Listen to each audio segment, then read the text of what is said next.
Morning, everybody. I'll give it a couple minutes for people to join. If you're just joining, go ahead and get Canvas open. We're going to be working on the 9.1 course arc and the notebook that we started last Thursday. So we're going to do part 2. We'll get most of the notebook done, and then we're going to actually finish the course arc. So it's great.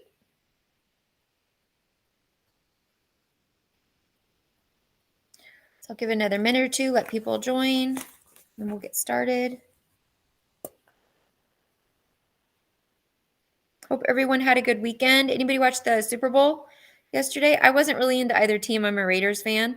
But it's always fun to watch the commercials. Rihanna slayed it. I loved it. So I thought she did a great job. And commercials were okay. There were a couple funny ones, stuff. I like the food. It's an excuse to make lots of food. So yummy, yummy. Nobody watched or anything? Yeah, you enjoyed the food? The food's the best. Nice. It was a good game. I have to say they went back and forth the whole time. I have to say at least like I know. I loved Rihanna. It was like a lot of it was like she's kind of my era and I loved so all those songs I was like a lot of them go back. So I remember her umbrella song. I remember when her music video came out, I was like, "Oh my gosh, this is the coolest thing ever." Like I've always loved her. So, oh, she's amazing, right? She's amazing. Did you hear she announced she's pregnant with her second child? So I'll be honest, because while I was watching it, I was like, did she have her baby? And I'm like, I had to look it up and I'm like, I thought she had her baby. And I thought I saw a baby bump, but you know what I mean? I was like, well, maybe just, some people like it's a little harder, like after you have the baby, the stomach doesn't always go down and stuff like that. And then they said she was having another one. I was like, oh, okay. Because I couldn't tell. Like, I thought she did a good job. Like her outfit, she was awesome. The floating in the air, oh my gosh, I would be so nervous. So yeah. I love that there was actual scoring. It went back and forth. You didn't know till the end. Sometimes the games are a wipeout or there's not a lot of scoring, so it gets kind of boring. So I thought it was a decent game. So I've always liked Mahomes. I thought he, and stuff. So I was excited to see him get it. But yeah, I don't know. I'm not really a Chiefs or a Eagles fan. Yeah, I mean, she didn't do as much dancing and stuff as yeah, she normally would and stuff like that. But I thought that the red and white contrast and the floating things, like I thought they did a pretty good job.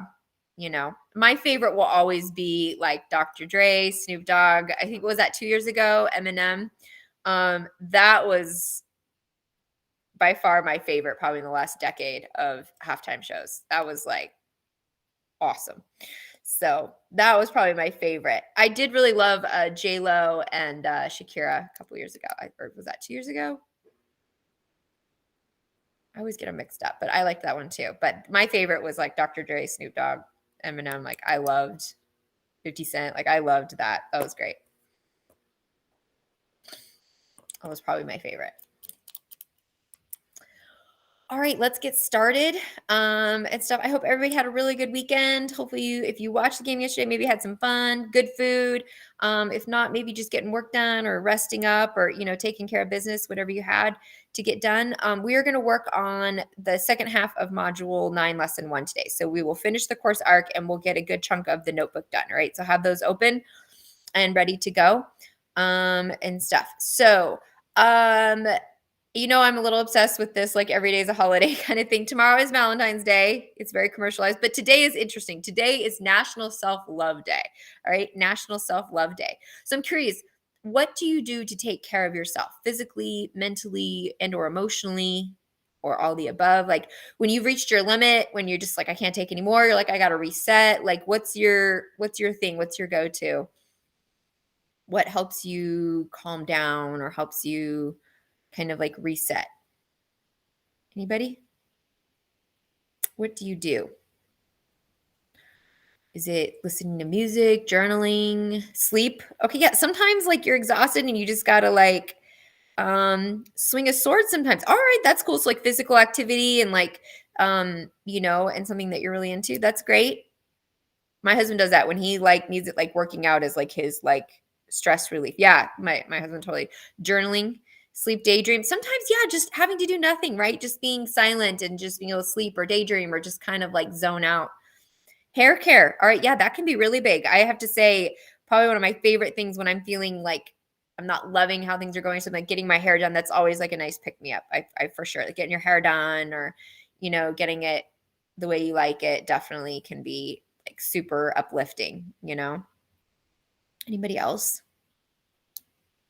Okay, mine's gonna sound kind of weird, all right, because but maybe somebody will relate. I don't know. Maybe you won't. So I feel like there's two types of people. There's people who, when they stop, they just stop, right? And it doesn't matter like if everything's a mess. I cannot relax when things are a mess. So this is gonna sound so weird, but actually like cleaning up or like organizing, it actually can be really stress relieving for me. Like when I just get everything cleaned up, when the house is in order, like that closet that's a mess and I get it cleaned out and all organized, like it actually is like super calming for me. JD, yes, you agree? Okay, I'm glad I'm not the only one.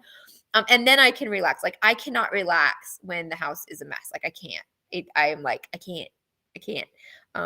And stuff. So I have routines like every night. I have to make sure that yeah, I know. Like I said, not everybody's like that. Like my husband, it doesn't matter. He's like, shh, relax. I can relax anywhere. I mean, there could be stuff all around him and he can just chill. And I'm like, how can you relax with this mess? Like I can't do it. So I say either people totally get it or they're like, I don't get it. Yeah, that's weird. So I feel like you're either in one camp or the other, usually. So yeah, I still want to relax afterwards, but it's like once I get everything kind of set up. Anybody like love a candle lit? I don't know, like 50% of the time, I would say one of my favorite things about working from home is I'll have a candle lit. I love like, certain scents are calming and it's just like, I love a candle. So I have a little bit of a candle obsession. I have like a stash in the pantry. Everybody's like, you got another candle? I'm like, hey, don't judge. So I do love like a good candle.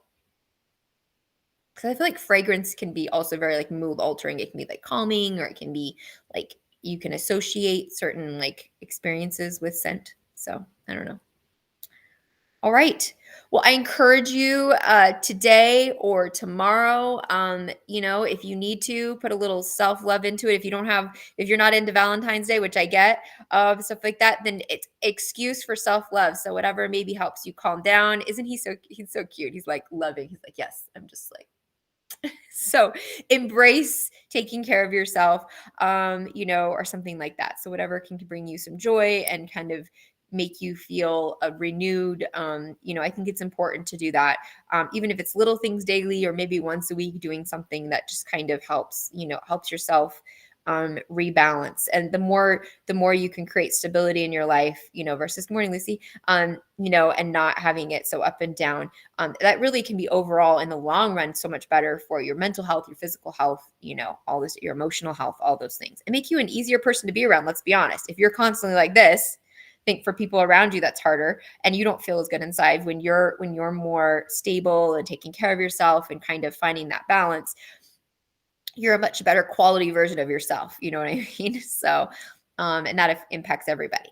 All right, we're going to continue today talking a little bit more about fundamentals of economics. So we're going to basically keep hitting on the same standards that we were on Thursday. We talked about scarcity and choices within society. Basically, we have unlimited wants and needs.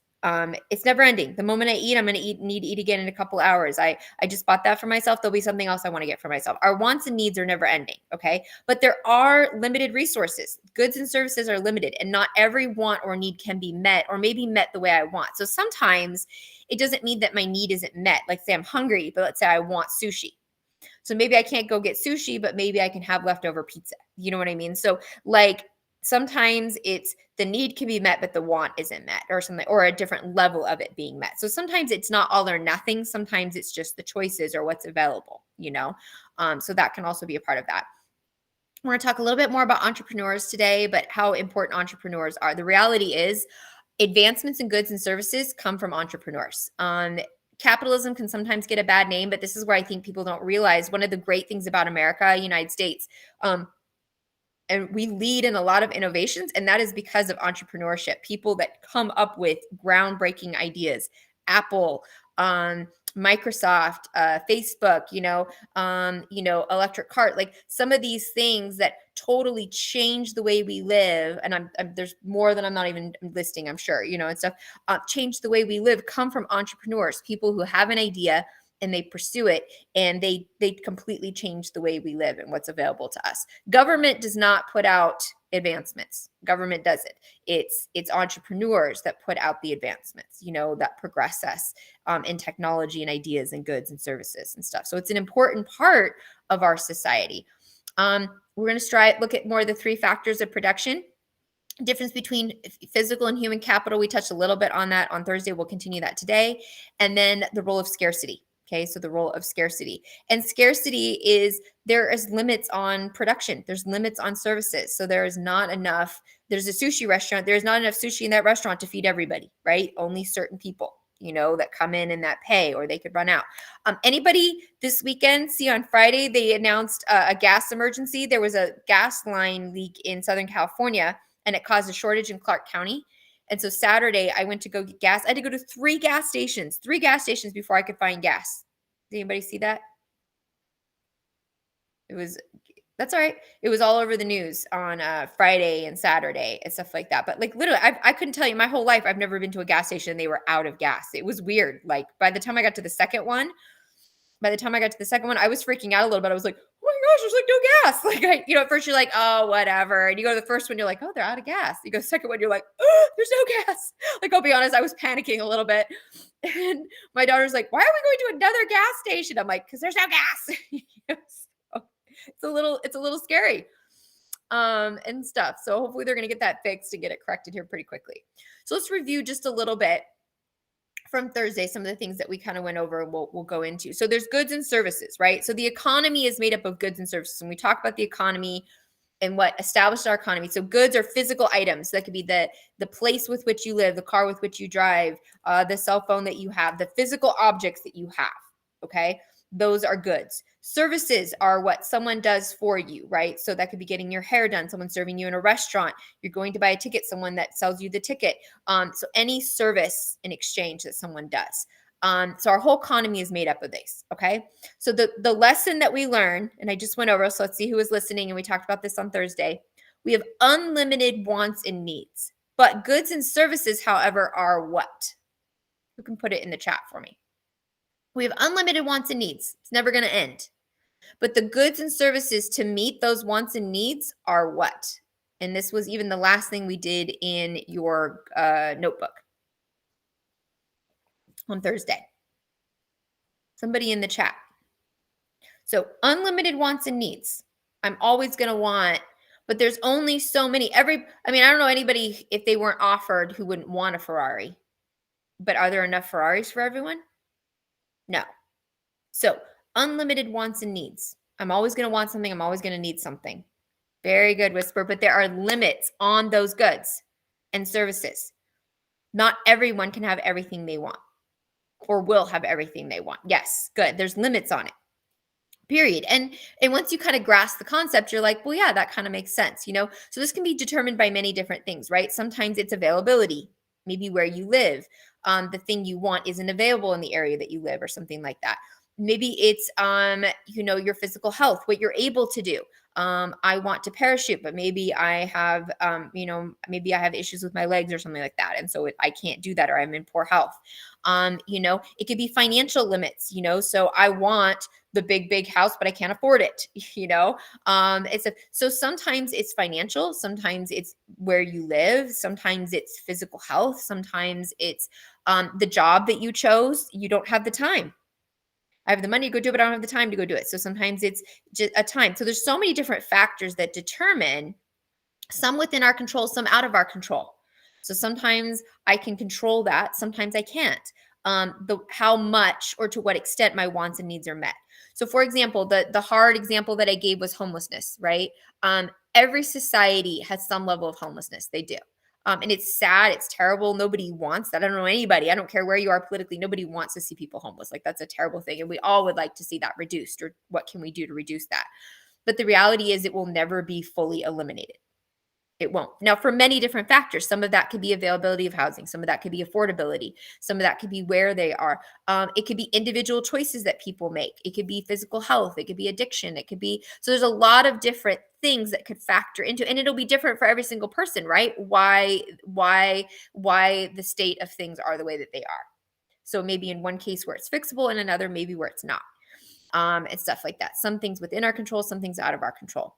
Scarcity will always exist, and it's a problem facing society. That's the limits we're talking about. There simply is not enough goods and services to supply everyone wants and needs. Okay, there just isn't. So there's two types of capital. There's two ways to meet physical needs when entrepreneurs are opening up businesses. Okay, there's two things that are meant or that are needed for goods and services. So one, goods, that's physical capital. Okay, so how do we do this? Okay, so physical capital, we'll use a medical example. So a doctor. Okay, so if you need to go see the doctor, the physical capital in order for you to go see the doctor, let's say you're not feeling well and you need to get diagnosed, what's going on? Okay, the medical building, the physical building that they have their office in, that's physical capital. The equipment, so maybe the stethoscope, or maybe they need to do a test, so the swabs to swipe your mouth or your nose or something like that. Let's say they're testing for the flu, or let's say you need surgery or something, so the room to do surgery, the supplies, the table you're on, the ventilator, the medicines, those are all the physical capital needs to meet your need. Okay, the goods and needs to meet your need. Human capital in a medical situation would be the doctor themselves, right? Their 8 to 10 years of medical school, the training that they went through, the time and expertise that they put into their career. Are you seeing a general doctor, or are you seeing a specialist? So for example, I struggle with migraines. So I go to the neurologist a couple times a year and monitor things and kind of work on how I can handle my migraines, stuff like that. So they specialize in the brain, so that takes even additional training and education to specialize in certain parts of the body or certain, things. So capital is needed to meet goods and services. Okay, so let's jump over into Canvas, and we are going to continue to talk about scarcity and then talk about how our choices have an opportunity cost, the trade-off. Everything is a choice and everything has a cost, okay? Physical cost, time cost, production cost, expense cost, everything has a cost. All right, so once you go into Canvas, let's go to modules.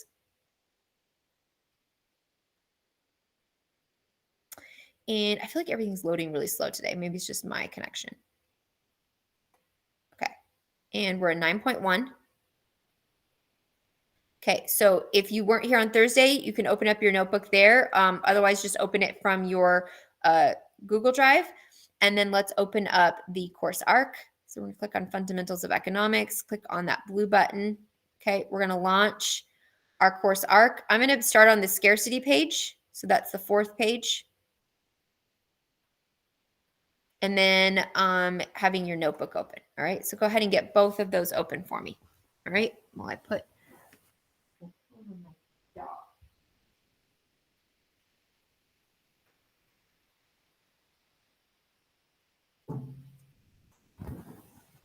Okay, once you have both of those open, why don't you give me we'll stay on heart theme today, a heart. All right, you've got it ready. You're going to get your stuff done today, help with your self-care, self-love, getting your work done so that tomorrow you don't have very much you need to do. Because being productive in class means that you will have more time for other things. It'll be a good opportunity cost choice versus doing something else when I'm literally going over it. Nothing more frustrating than when I get an email. I don't know how to do this. I'm like, you were in class. I literally went over it. Come on. Okay. Awesome.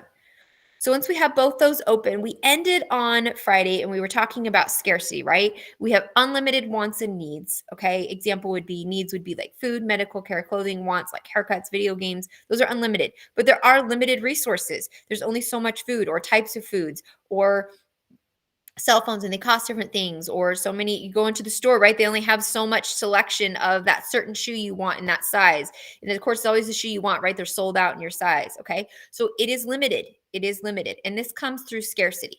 Okay. So to kind of pick up where we left off, there's an article that they talk about in the course ARC. Okay. And stuff. And the concept is that there are 3 major things that go into production. Okay. that entrepreneurs have to consider. All right.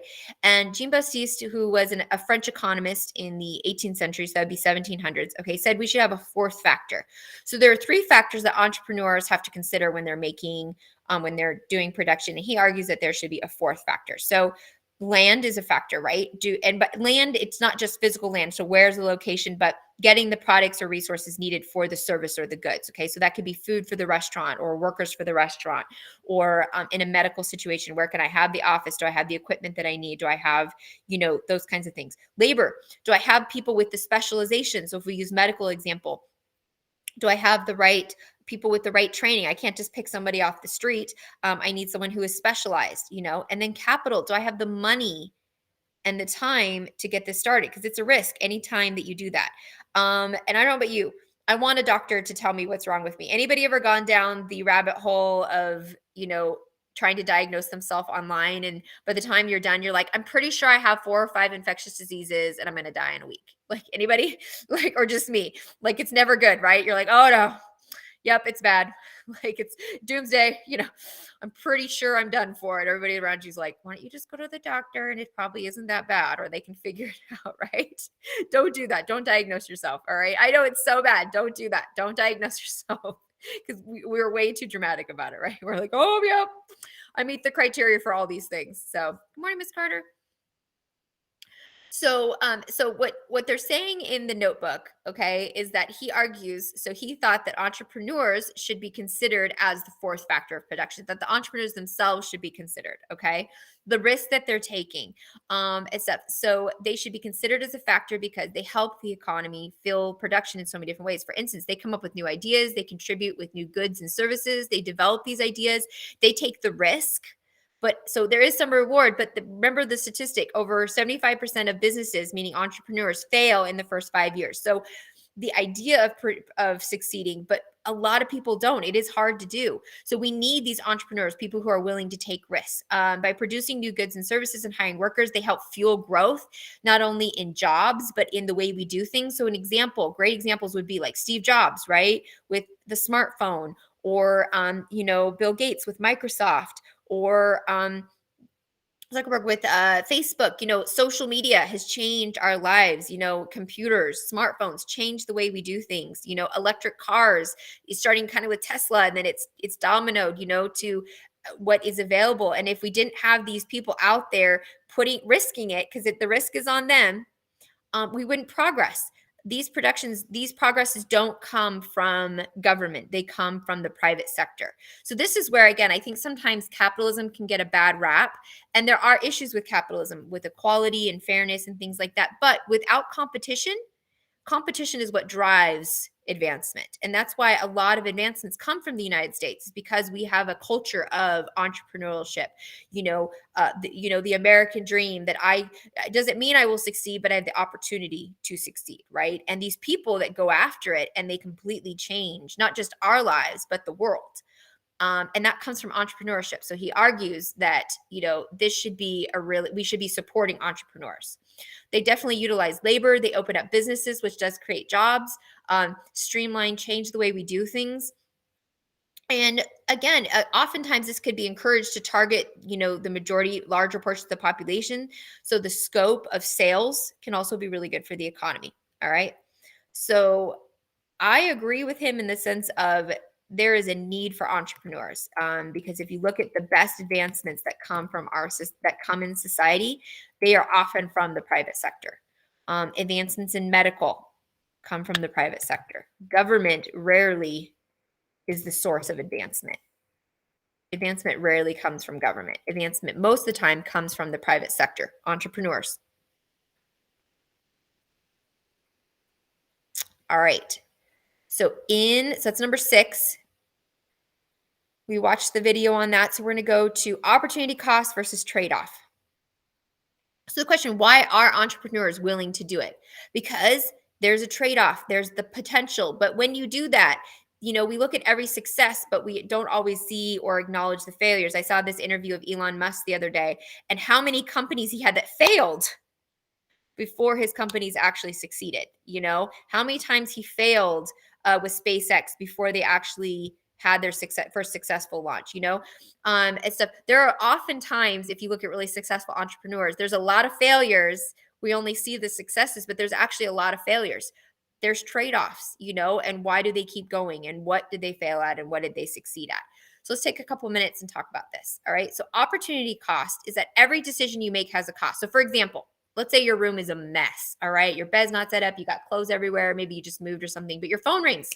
Come out tonight. Let's go have a good time. All right. Let's go hang out and stuff like that. And you're like, that sounds like way more fun than cleaning up my room. So you go and you have a great time, but then you get home later and you're tired, you're exhausted, you're ready to go to sleep. It's 2 a.m., but your bed still is not set up. Your room is a disaster.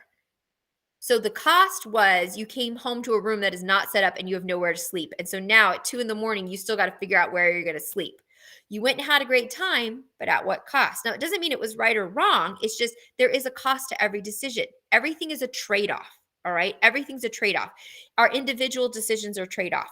You coming to class today was a trade-off, right? You're in class. Hopefully you're getting your assignment done with me, okay? So yes, you could be sleeping right now, but you made the decision to come in, get your work done, do this, okay? So that later you get the grade and you have a better grade. Choosing to sleep and not come to class, not do your assignment. Yes, you got more sleep, but you're not going to pass class. You're not going to have the good grades. So everything is a trade-off, okay? Businesses make these decisions. How many employees do they hire? How much do they pay them? What do they price their products at, or their services? Government decisions. Everything's important, but there's not enough money to go around. There's a saying, guns or butter. Do we put money into the military or do we put it into the economy? Spend it, domestic spending. Do we spend on education? Do we spend on medical? Do we spend on, military? All have importance. All are important, but there isn't enough money to put money into everything. So how do we divide that up? And it's just decisions. There's a trade-off for everything. All right. So let's watch the quick video and I'll put number 7 in the chat while we watch.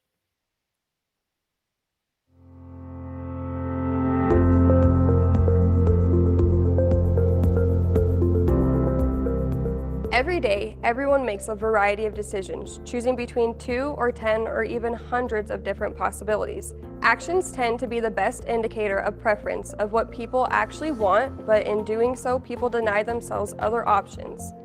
This is the essence of scarcity. Everyone can't have everything all at once. With every expressed preference, there exists a next best option, something you would have done if the first option wasn't available. This is called the opportunity cost. Because you do one thing, you've lost the opportunity to do something else. Opportunity costs can be thought of as sort of regret, pain people bear as they imagine what they could be enjoying, even if they are enjoying what they are doing right now more. Another way to think about opportunity costs is money value, profit you would have made if you did something else, such as a business venture. Opportunity costs can be understood by accepting these principles. People face trade-offs. The cost of something is what you give up to get it. To exemplify these principles, we will use the following example. It is a Friday night and you have the following options of things to do in the order of how much you want to do them. See a movie with your partner, see a movie with your friends, or study. By putting the partner first, you have already faced the trade-off of friends versus more than friends. How was this trade-off made? By weighing the cost and the benefit. Your benefit in this trade-off is that you may be entering into a romantic relationship rather than simply keeping the platonic ones you already have. But what about the costs? Each of the above options has the cost of time. You only have one Friday night until next week, so for now, you only have time to do one thing.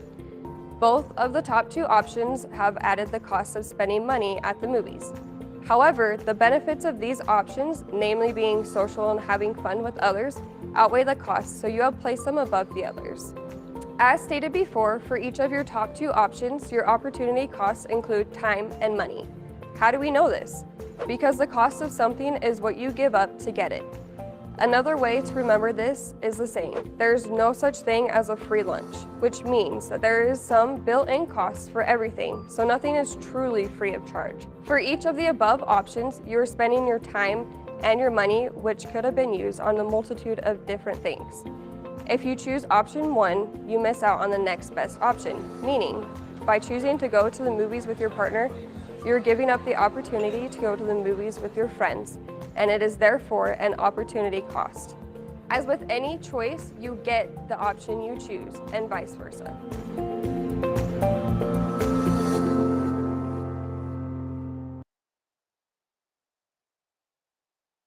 Okay, so great examples of just helping you understand that everything is a choice, everything has a cost. I love the example they give down here of let's say you have a test the next day. So do you get up extra early and study? So maybe you lose an hour sleep, but you have that extra hour to study. So maybe it sets you up to get a C because you didn't study before that.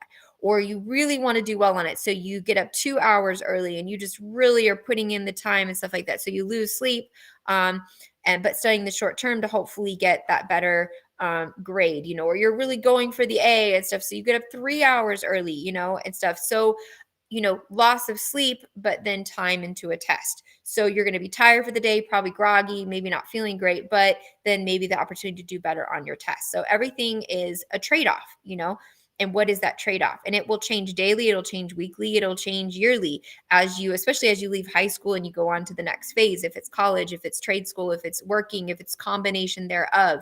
I always worked while I went to school. And so it was constantly, how many hours can I work, but still go to class, but still study, but still have fun. So there was constantly this trade-off, but I need to make money, but I got to go to class, so it's constant trade-off and pull back and forth. So in your notebook, I put number 7 in the chat. Why does every decision involve a trade-off? And that's just the reality that we are full of choices. And this is at all levels, right? Individually, we go through this. Businesses go through this. They have to make decisions. Government has to go through this. There's not enough goods and resources to meet every want and need. And that is true in your personal life. That's true in businesses. If you're ever an entrepreneur or something like that. And that is true of government. People who demand, I want the government to give me this, they can't. They can't do everything because somebody has to pay for that. There's not enough money. So we have to make choices. What is the priority? Is medical more of a priority, or is education more of a priority, or is our infrastructure more of a priority, or is the military and there's always going to be an argument from some group for one of those causes or more of those, So the reality is we can't have everything. So we have to make choices. All right, let's keep going in the course arc. We're going to go to production possibility curve. So this is where it can get a little bit harder to understand. They have a video that does a good job of breaking it down.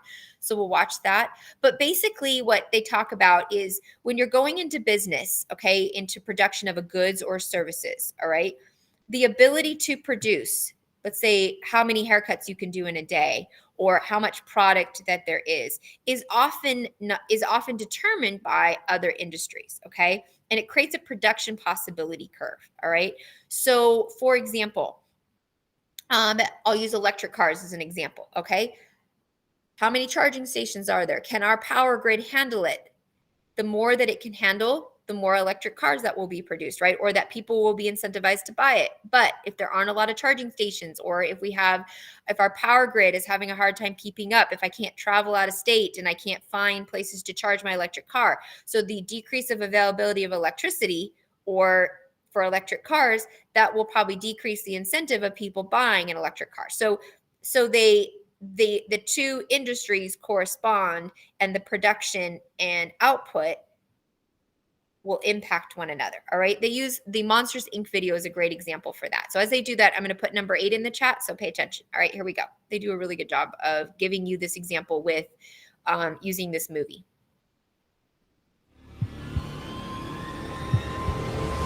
Hey, how you doing, Econ students? This is Mr. Clifford. Welcome to Econ Movies. In previous episodes, we learned about scarcity and choices. Now let's see how these concepts affect producers by looking at Disney Pixar's Monsters, Inc. The future is bright at Monsters Incorporated. We warm your home. We light your city, carefully matching every child to their ideal monster to produce superior screen, refined into clean, dependable energy. Every time you turn something on, Monsters Incorporated is there. To produce things, we need resources, and economists argue that all resources are scarce. Sometimes these resources are called the factors of production. They are land, labor, capital, which is like the machinery to produce things, and then someone to bring it all together, the entrepreneur. This company's been in my family for 3 generations. Economists like to explain the idea of scarcity by drawing something called the production possibilities curve. The PPC is a graph that shows how an economy can use its resources to produce 2 different goods. So let's assume that Monstropolis can only produce 2 different products, Scream Energy and sushi. This graph shows the production possibilities, the different combinations of the 2 goods that can be produced using all of their resources. As you can see, they can put all their resources to produce Scream Energy, or they can produce all sushi, or some combination in between. But notice they can't get any combination outside the curve. They can't put all of their resources into producing Scream Energy, at the same time put all those resources into producing sushi. So any combination out here, outside the curve, is impossible. And now's a good time to talk about the difference between consumer goods and capital goods. Consumer goods are obviously made for consumers, made for direct consumption. These are things like cars, odorant, and snow cones. Snow cone? No, don't worry. It's lemon. Capital goods are made for indirect consumption and are basically tools and machines to produce consumer goods. Now let's analyze the big problem in Monstropolis, the Scream shortage. They clearly explain the cause of the shortage. Kids these days, they just don't get scared like they used to. This means that the main resource to produce Scream Energy, the children, are less productive.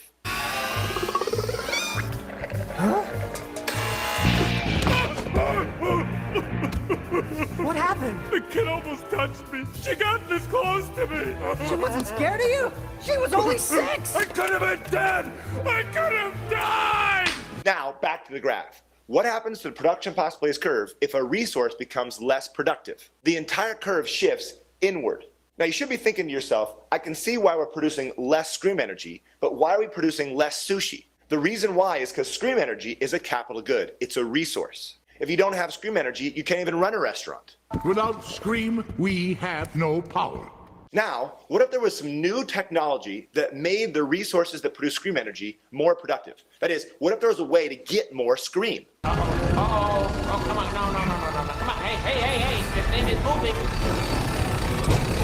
I don't like big moving things that are moving towards me. No, come on, hey, stand up. Say hello to the Scream Extractor. Hello. In this case, the production possibilities curve would shift outward. We can produce more of both goods. But at what cost? Scaring isn't enough anymore. But kidnapping children? I'll kidnap 1,000 children before I let this company die, And I'll silence anyone who gets in my way. Well, it turns out that you don't have to kidnap children. Great job, Mikey. You filled your quota on the first kid of the day. Not bad, huh? You know, only somebody with perfect comedic timing could produce this much energy in one shot. Uh-huh. And the fact that laughter is 10 times more powerful than scream had nothing to do with it. In the end, huge productivity advancements shift the production possibilities curve outward and lead to happiness and prosperity. The production possibilities curve is the first of many graphs you're going to learn in economics. Don't give up if you don't fully understand the graph at first. If you stick with it, eventually it'll all make sense.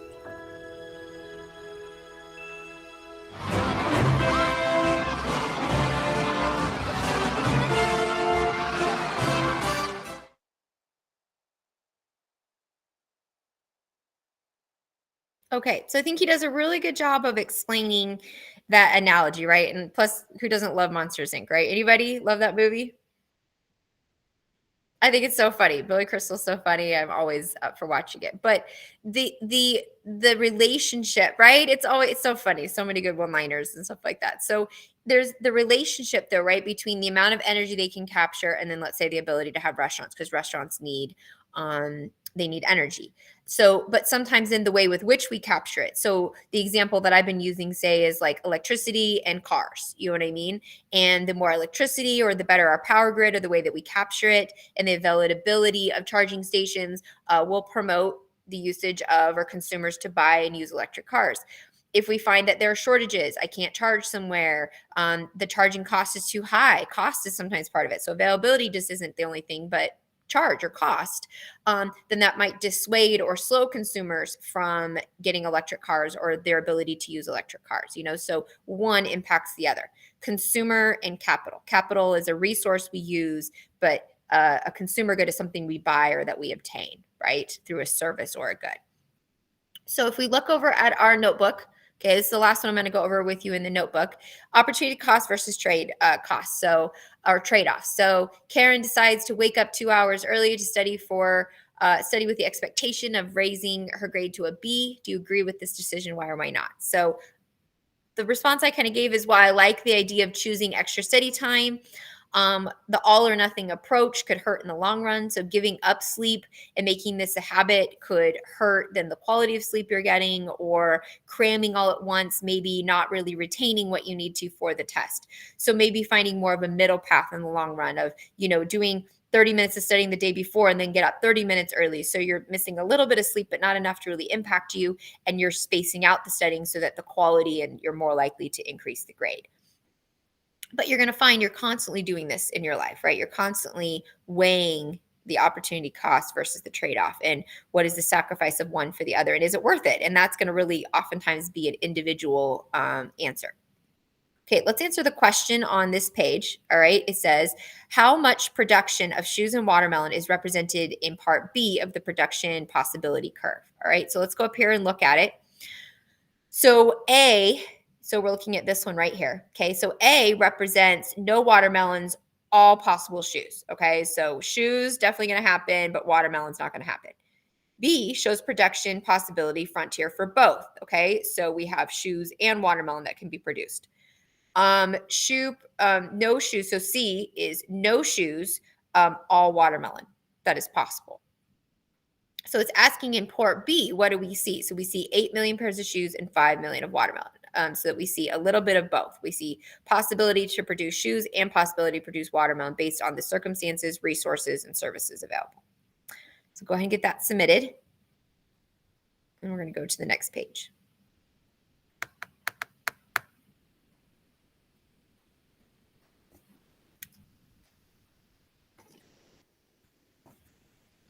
All right, once you have that done, then we're going to go to our last page of discussion, which is changing production possibilities. Okay, so production possibility curves is very useful. They can show effectiveness of the economy. And so a lot of times economists will use this to kind of overall measure. So for example, these two show two different things, but absolutely relate to one another. So this one tracks unemployment rates. Okay, so 2006, it was below 5%. It went up. And then 2009, we see a huge spike. Okay, all the way up to 10+%. In Vegas, I believe it was close to 20% in 2009, 2010. Really hard to find jobs. And then over time, that unemployment slowly went down. In comparison, we see GDP. So this is growth domestic production. So this is how much our business is producing and the cost of those goods. Okay, so 2006, 2007, 8, and then 2009, it dips huge. And then we see it increase years after that. Now, you might think these have nothing to do with one another, but they absolutely do. If the gross production, if the gross domestic production goes down, that means companies are employing less people. That means that they are not hiring as many people. That means they're not selling as many goods because not as many people have money or are stable. So definitely when gross domestic production goes down, that usually means that companies are not hiring or they're laying off employees, which leads to higher unemployment rates. So based on your knowledge of history and thinking what we came out of, why do we see unemployment rates go up and GDP go down in 2008? Well, that was the Great Recession. The Great Recession that we saw go on for several years. So absolutely, higher unemployment rates usually means lower gross domestic production because companies are not hiring as many people and they're not producing as many things, so they don't need as many workers, which leads to more people being unemployed or seeking employment, not having stable employment. Okay, go ahead and give me a heart emoji again. Let me know that you have this done. So you got 6, 7, and 8 done, and that you have answered your questions in the course arc, because this is the last question we have in the course arc. So we've completed the course arc, and then you have 2 questions left that you have to do in your notebook. All right. So as we wrap up class, we got a lot done. We got the entire course arc done in class. So this is, again, your opportunity cost. Hopefully you chose right of participating in class. You came to class, which is great, but participating, and you're going to get the payoff then of the course arc is done, and then you only have 2 questions left in your notebook. Okay. So before I let you go, let's summarize kind of where we're at. All right, let's wrap things up, as Michelle Obama says here, okay? So we looked at the course arc. We finished it. We looked at the notebooks 6 through 8. You have 9 and 10 left that you need to do, but it is based on those last 2 pages. So we've covered the content. You just need to go and formulate your response. On Wednesday, we will continue a little bit with 9.1 and that we will review for the quiz. Okay, the quiz is not due till Friday, but I will give you the review sheet really quick if you want it now, if you want to work ahead. Okay, if you want to work ahead, you're welcome to do that. All right, so there is the review sheet if you want it, but I will go over this on Wednesday. Also, we will review really quick the instructions for EverFi registration and submitting that. You should have already done that last week. So again, if you'd made a good opportunity cost choice, EverFi is already done and your course arc is done. So you should just have 2 questions left in your notebook. So for tomorrow, what is due? Tomorrow is small group. I'm available in the afternoon from 1:20 to 2:15. What is due? Course arc is due. That should be done. We did it in class. Notebook is due. You should only have 2 left that you need to do. 9 and 10 should be all you have left in your notebook. Okay. EverFi registration is due. We literally did that in class last week. So remember, that was going in through Clever, finding the EverFi, making it your favorites, logging in, and then submitting a snapshot of you logged in, right? That you're logged in, your name is there, and you took that screenshot and then you submitted it in Canvas. Okay. So making sure all that stuff is in. If you are behind, listen, the project, it was supposed to close last week. I've extended it 1 week. Okay. So this means you get 2 extra weeks. Okay. So it is going to close this Friday and it will not reopen. Okay. Because you already had the week extension. Now I'm extending it another week. Okay. So I'm doubling the time. So Project 8, that's the task 1 through 6 worksheet. We literally did that in class. So again, not submitting that, I don't understand why. If you need to go back and watch the playbacks, they're available on the live session pages, okay? The infographic, half of you are turning it in on a Google Doc, which is exactly what I said not to do, all right? It needs to be a slides. It needs to be a Prezi. They give you examples, okay? It needs to be a presentation. And then making sure you're following those steps from the rubrics, because a lot of people are turning in and they're getting like a C, because they're not listening to the instructions. So I go over the instructions last Monday in the recording, but it's also just, it's pretty self-explanatory, and look at the rubrics. Okay. The rubrics is often very telling. If you just follow the rubrics, pretty hard to mess up, because that's literally what I use to grade. Okay. So I hope you have a wonderful day. Get your stuff in. All right. Opportunity cost, have a good grade. All right. Use your production time in class well. And I will see you tomorrow if you need help in the afternoon. Otherwise, I'll see you on Wednesday. Okay. Have a wonderful day. We'll review for the quiz. It's not due till Friday. And we'll talk a little bit more about EverFi. Have a great day. Thank you so much. Bye, everybody. Have a happy Valentine's Day, everybody. Yes. Have a good day. And if you don't have a Valentine, then self-love day, right? Do something nice for yourself. All right. Have a great day.